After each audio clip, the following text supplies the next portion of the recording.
Les déplacements d'Éric Zemmour ne se passent jamais sans encombre.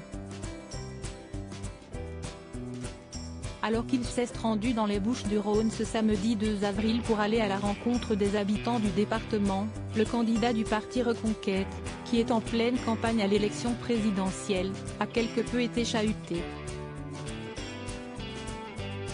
Et pas par n'importe qui. Mais avant cela, Éric Zemmour avait déjà enchaîné quelques phrases. Tout d'abord, il a commencé par se présenter sur un marché aux puces illégal du 15e arrondissement de la cité phocéenne. Une déambulation au milieu de quelques-uns de ses proches collaborateurs lors de laquelle il a déclaré qu'il fallait nettoyer tout cela, physiquement et nettoyer les gens qui font tous ces trafics. Comment? En les renvoyant d'où ils viennent car pour la plupart ce sont des clandestins. Il faut les renvoyer de chez eux et ne plus les laisser ici, si est si simple, a continué le candidat d'extrême droite devant la presse.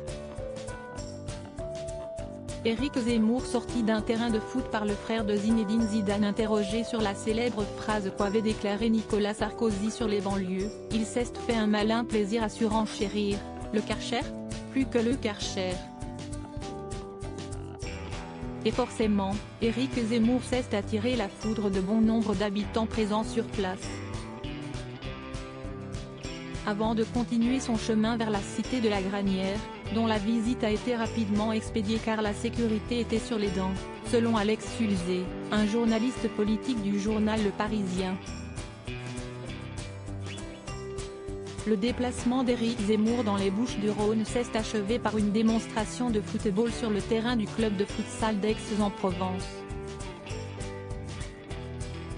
Mais là encore, rien ne se serait passé comme prévu.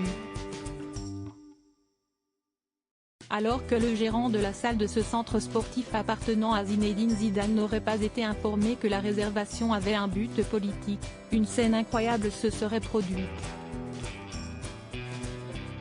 Comme l'a raconté Alex Sulzet, confirmé par une vidéo publiée par un journaliste de BFM TV, le frère du champion du monde français, Noureddine Zidane, serait intervenu en personne pour demander au candidat à l'élection présidentielle de quitter le terrain sur le champ.